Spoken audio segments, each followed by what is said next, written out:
21শে জুলাই কলকাতার শহীদ সমাবেশকে সফল করতে শামশেরগঞ্জে বাইক মিছিল করল শামশেরগঞ্জ ব্লক তৃণমূল কংগ্রেস বলে খবর পাওয়া গেছে। বুধবার সকালে শামশেরগঞ্জের বাসুদেবপুর থেকে শুরু হয় এই বাইক মিছিল।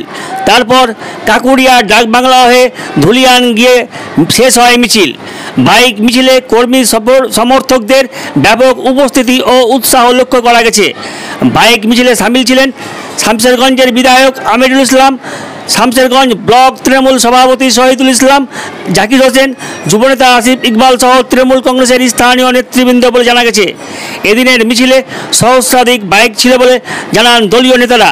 মিছিল ঘিরে কার্যত পুরাতন জাতীয় সড়ক জাতীয় দলের কর্মীদের দখলে চলে যায় বলে অনেকেই জানিয়েছেন।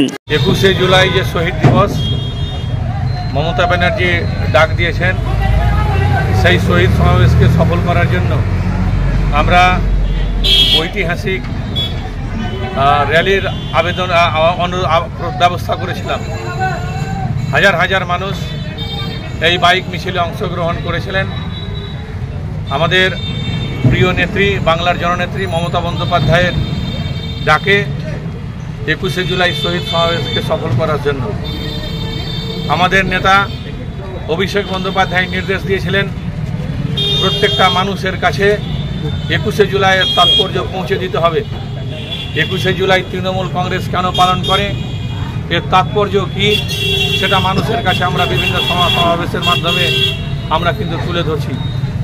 আর আজকে আমরা এই বিশাল ঐতিহাসিক র্যালির মাধ্যমে আমরা শামশেরগঞ্জ ব্লক তৃণমূল কংগ্রেসের নেতৃত্বে আমাদের যে শামশেরগঞ্জ বিধানসভার অন্তর্ভুক্ত 7টা গ্রাম পঞ্চায়েত, সেই 7টা গ্রাম পঞ্চায়েতের তৃণমূল কংগ্রেসের কর্মীদের নিয়ে আমরা কিন্তু আজকের এই ঐতিহাসিক মিছিলটা করলাম।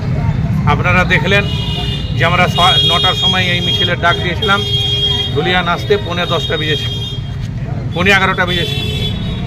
এই মাত্র কয়েক কিলোমিটার, প্রায় 9 কিলোমিটার পথ, 9 থেকে 10 কিলোমিটার পথ।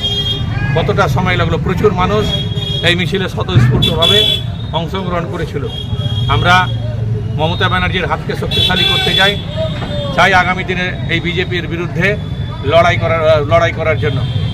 এবং বাংলায় সিপিএম মুক্ত বাংলা মমতা ব্যানার্জি কিন্তু আজকে গড়েছেন। মমতা ব্যানার্জি ডাক দিয়েছিলেন সিপিএমকে উৎখাত করার জন্য, সমূলে আজকে কিন্তু তিনি উৎখাত করেছেন। আজকে আমরা ভারতবর্ষ থেকে মমতা ব্যানার্জির নেতৃত্বে আগামী দিন আমরা বিজেপিকে ক্ষমতা থেকে উৎখাত করব। আমাদের ব্লক কংগ্রেস সভাপতি শহীদুল ইসলাম, জাকির হোসেন, আমাদের সমস্ত অঞ্চল সভাপতি, অঞ্চল নেতৃত্ব, শাখা সংগঠনের সমস্ত সভাপতি অংশগ্রহণ করেছিলেন। আমরা ধুলিয়ান টাউন তৃণমূল কংগ্রেসের বা পৌরসভা এলাকার কোনো তৃণমূল কর্মীকে আমরা কিন্তু এই মিছিলে অংশগ্রহণ করার জন্য বলিনি। স্বাভাবিকভাবেই তারা কিন্তু আসেনি, কারণ আগামী কালকে ধুলিয়ান টাউন তৃণমূল কংগ্রেসের উদ্যোগে আমাদের যে কাঞ্চনতলা ঘাট, সেখানে একটা সভা আছে।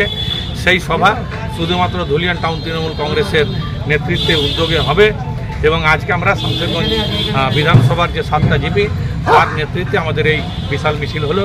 যারা অংশগ্রহণ করেছিলেন তাদেরকে আমি ধন্যবাদ জানাই, অভিনন্দন জানাই, কৃতজ্ঞতা জানাই। পাশাপাশি হাজার হাজার মানুষ ট্রেনে করে, গাড়িতে করে, বাসে করে তৃণমূল কংগ্রেসের যে শহীদ সমাবেশ, সেখানে যোগ দেওয়ার জন্য 19 তারিখ থেকেই কিন্তু রওনা দেবেন। 19 তারিখ থেকেই কিন্তু কলকাতার উদ্দেশ্যে রওনা দেবে মাননীয় মুখ্যমন্ত্রী মমতা ব্যানার্জির বক্তব্য শোনার জন্য।